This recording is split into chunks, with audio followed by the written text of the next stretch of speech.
Salut. Je suis quelque peu excédée. C'est la 5e fois que je filme cette vidéo. Les 4 fois précédentes, la vidéo a totalement disparu de ma carte SD. Sans raison apparente. Pourtant c'est une vidéo très courte. Et à chaque fois je l'ai filmée en entier, bien évidemment. Donc là, je commence à me demander si cette vidéo n'est pas un peu maudite. Mais bon, il se met à pleuvoir, c'est une blague. Tout commençait vraiment super bien aujourd'hui quand j'ai filmé pour la première fois cette vidéo. Il n'y avait pas de bruit à l'extérieur, ça filmait. Pas vraiment, genre c'était... Non, c'est cool, c'est cool. Je suis pas du tout énervée, non. Je vais essayer de me remettre dans un bon mood. Vraiment, j'étais trop contente de faire cette vidéo au début, mais là, vraiment, ça m'a saoulée. Alors que c'est trop une vidéo good vibes et tout. Genre, normalement, je suis là pour partager mes astuces et tout. Bienvenue dans cette nouvelle vidéo.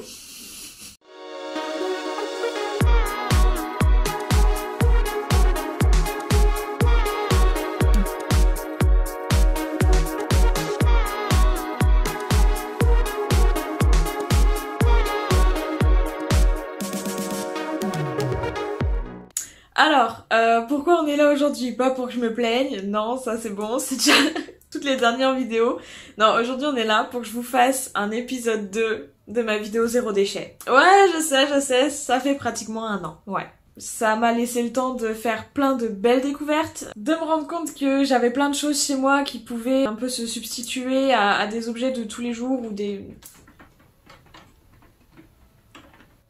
Vous savez quoi? Je vais continuer à filmer même s'il pleut parce que j'en ai vraiment marre.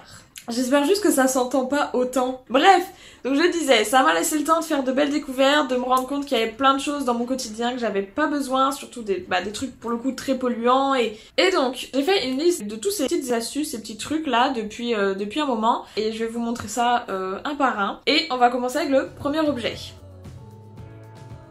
À savoir... des cotons-tiges en silicone lavables, réutilisables. Je les ai achetés au mois de septembre, donc ça commence à faire un moment.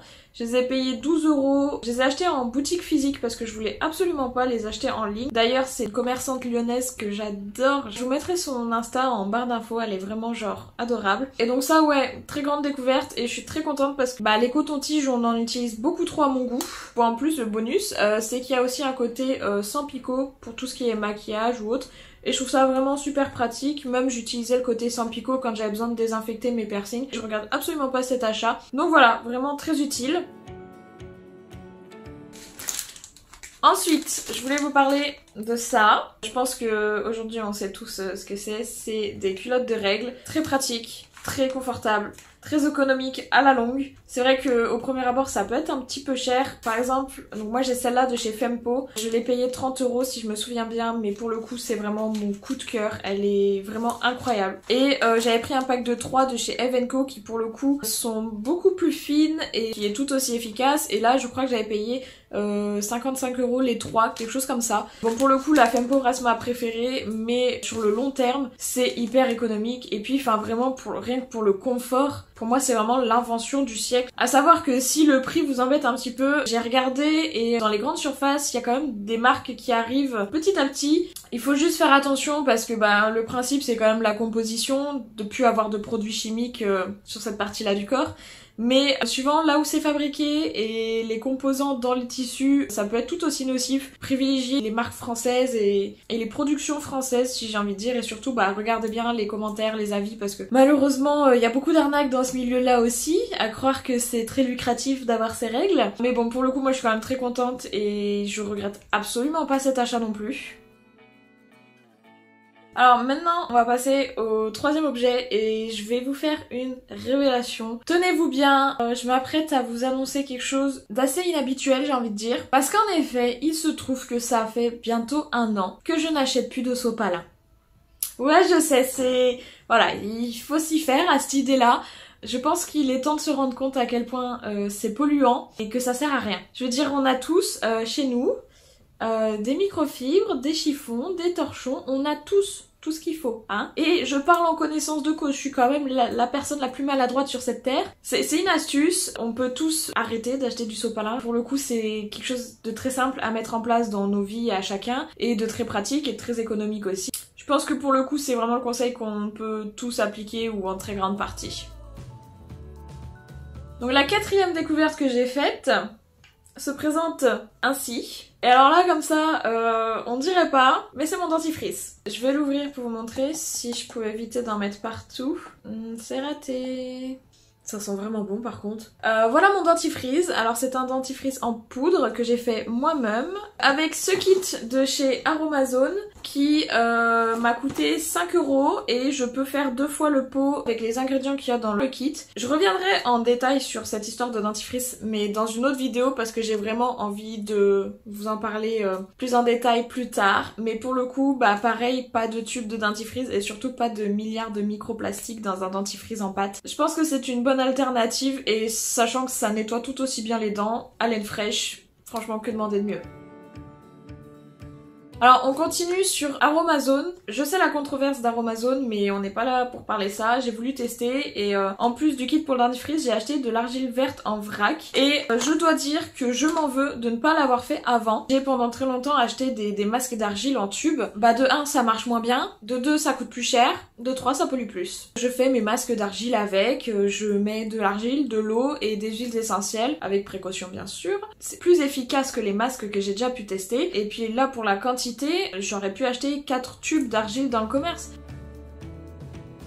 Alors une autre révolution, pour moi vraiment je trouve ça incroyable, je vous présente le déodorant solide. Voilà comment ça se présente, donc celui-là je l'ai pas encore utilisé. J'en ai déjà utilisé un avant, très efficace, pas cher. Je crois qu'on est sur 3 € ou 4 € pour celui-là, et pareil on est sur la même durée de vie si j'ai envie de dire qu'un déodorant classique. Donc vraiment pour le coup très bon achat. Mais pareil, au sujet du déodorant, j'aimerais vous faire une autre vidéo parce que j'ai fait des petites découvertes et j'ai envie de tester des petits trucs. À voir si ça se tient dans les semaines à venir, si j'arrive à placer ça. Je vais vous parler de 2 objets qu'on peut tous très facilement avoir chez nous et qui, pour le coup, font faire de grandes économies en plus de limiter les déchets. Une bouteille réutilisable et un thermos. Aussi simple que ça. Alors, je me suis fait plaisir, j'ai acheté un joli thermos, un petit peu cher, mais vraiment meilleur thermos que je n'ai jamais vu de toute ma vie. C'est-à-dire qu'il garde le chaud jusqu'au lendemain, mais au moins ça m'évite de m'acheter des tout petits verres à café en carton jetable, bien que ce soit du carton, c'est quand même jetable, à la machine à café. Et pour ce qui est de la bouteille, alors déjà je l'utilise pour conserver mes soupes, parce que je fais mes soupes maison, et aussi mes jus d'orange maison, et ça évite de jeter des bouteilles de jus d'orange ou des briques de jus d'orange semaine après semaine. Ensuite, j'ai appelé les noix.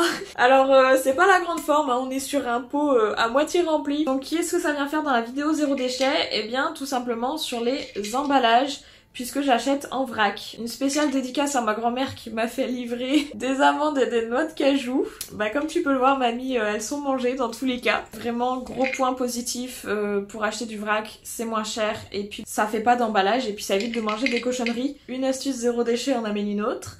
Je sais que quand je travaillais en grande surface, il arrivait que dans le rayon vrac, ce soit des sacs plastiques qui soient mis à disposition pour récupérer les noix, les céréales et tout. C'est pourquoi c'est très simple d'avoir des pochons en coton. Ça évite d'avoir des milliers de sacs plastiques ou même parfois papier, mais bon, tant qu'il y a moins de déchets, c'est toujours ça de prix, donc voilà, c'est une petite astuce.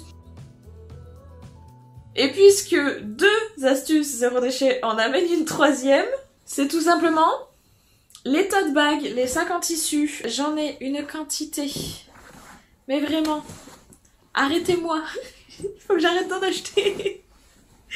Mais c'est trop pratique, je suis désolée, c'est trop pratique. Quand je vais faire mes courses, je me retrouve pas à acheter un sac en plastique une fois à la caisse. J'ai mes sacs avec moi. En plus c'est très résistant.